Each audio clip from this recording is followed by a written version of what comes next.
আগবঢ়াইছো পৰৱৰ্তী খবৰ। ৮ বছৰ বয়সতে সন্ধানহীন এটি শিশুৰ কাহিনী। ১৮ বছৰ পিছত লগ পালে মাতৃক। পুৰুষ নিৰুৎপলৰ প্ৰচেষ্টাত উদ্ধাৰ নীলমণি। মাতৃক কাষত পাই আনন্দিত কন্যা। চাওক এই সন্দৰ্ভত আমাৰ এক বিশেষ প্ৰতিবেদন।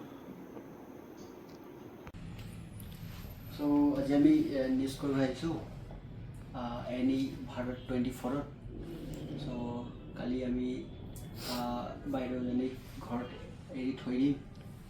এৰিম বুলি ভাবিছোঁ। চ' তাৰ কাৰণে তাৰমানে আজি কিবা এটা এভিডেঞ্চ স্বৰূপে তাৰমানে নিউজত জনোৱা হৈছে।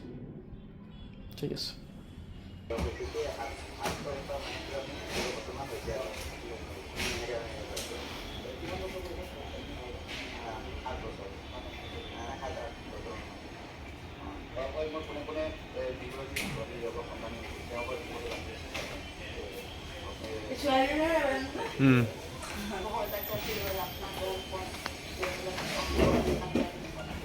সুৰজ লিম্বু, মোৰ ঘৰ সৰুপথাৰত।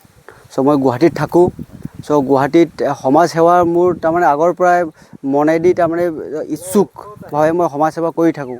চ' ভাল লাগে মোক সমাজ সেৱা কৰিবলৈ। চ' তেনে ক্ষেত্ৰত মই এজন সন্তানহীন ছোৱালীজনীক পালোঁ, যিজনে মোৰ আগত আহি মোক ক'লে যে দাদা আপুনি যদি এনেকৈ কাম কৰে মোকো সহায় বা হেল্প কৰি মোৰ ঘৰটো বিচাৰি ওলাই দিয়ক।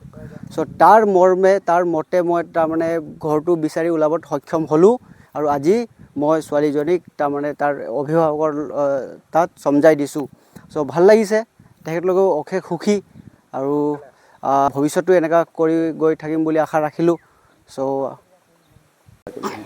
হয়, এইগৰাকী ছোৱালী আছিলে, যিগৰাকীয়ে আজি প্ৰায় বহু বছৰ আগতে এইখন ঘৰৰ পৰাই সন্ধানহীন হৈছিলে আৰু আজি আহি পুনৰ তেওঁৰ নিজৰ ঠিকনা ঘূৰাই পাইছে, নিজৰ ঘৰখন ঘূৰাই পাইছে, আনন্দিত হৈছে। তেওঁ সকলো কথা কৈছে। প্ৰথমতে তেওঁ অৰুণাচলত আছিলে, তাৰপিছত গুৱাহাটীত আছিলে। সৰু আছিলে, তেওঁ কোনো বিশেষ কথা জনা নাছিলে, কিন্তু সৰুপথাৰৰ যি দুজন যুৱকে যথেষ্ট সহায় কৰিলে, তেওঁলোককো তেওঁ ধন্যবাদ দিছে যে পুনৰ তেওঁ নিজৰ মাক বাপেকক যে ঘূৰাই পাইছে, সেইখিনি আনন্দত তেওঁ আত্মহাৰা হৈছে।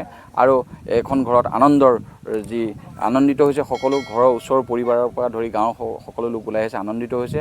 আৰু এই